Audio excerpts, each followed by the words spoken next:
for the money, you know what it is. 2 for the show, yeah, we shut it down. 3 just to make sure you ready. 4, let them know that we run this town. 1 for the money, you know what. Magandang umaga, hapon, gabi po ulit sa inyo mga boss. Wala namang ganap ngayong araw na to. Bali, pipick up lang ako ng mga gulong na order nyo. So itong MX na nga lang din yung gagamitin ko dahil mas marami akong makakarga dito kaysa doon sa Honda Wave ni Mrs. So 2 inch nga pala yung ground clearance ng motor ko. More than 1 inch ang play ng mga shock. So technically meron akong 1 inch na ground clearance kapag nakasakay na ako. Medyo mataas na yung motor ko at hindi na hardcore. At medyo tito na rin naman tayo. Medyo mahina na ang balikat at tricep sa pagbubuhat. Kaya doon na lang tayo sa paiskwala. So pagas na nga lang din muna ako dito sa Shell dahil mahirap na magpagas mamaya kapag ka nakatape na yung mga gulong.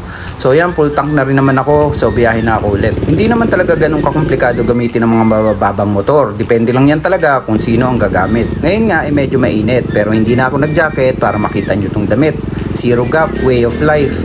Kahit hindi naman talaga zero gap ang clearance ng motor ko. So ML lang. Pero kung gusto niyo magkaroon ng damit na to, lalagay ko na lang din yung link dyan sa comment section sa Shopee para ma-order nyo siya or para makita nyo siya ng malinaw. Pero ayan, papakita ko na rin sa screen. Tumaan na nga rin muna ako dito sa Tansa dahil dito ako mag-withdraw ng ipambabayad ko sa mga gulong na orderin ko mamaya. At bukod doon, bibilang ko nga rin ng saging yung binang ko.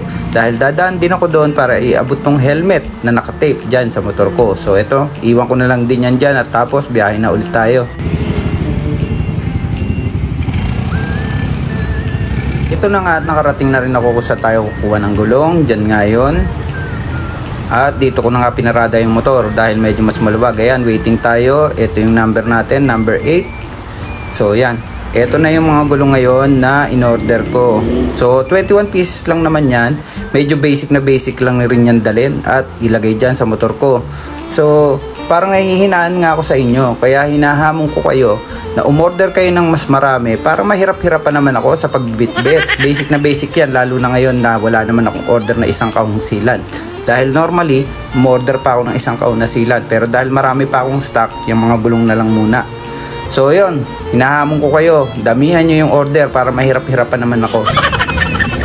So yan na nga yung setup niya kapag ka nailagay ko na siya lahat. Yung nakapatong sa upuan ay isusuot ko na lang din sa katawan ko. Basic. So ito na nga yung setup ko. Yan, medyo maluwag pa yan. Pwede pa akong magkarga siguro kahit mga 10 piraso pa. Pero dahil yan lang yung kaya ng budget natin sa ngayon, so yan na lang din muna. So biyahe na tayo ulit. Hanggang dito na lamang po mga boss. Maraming salamat po sa panonood.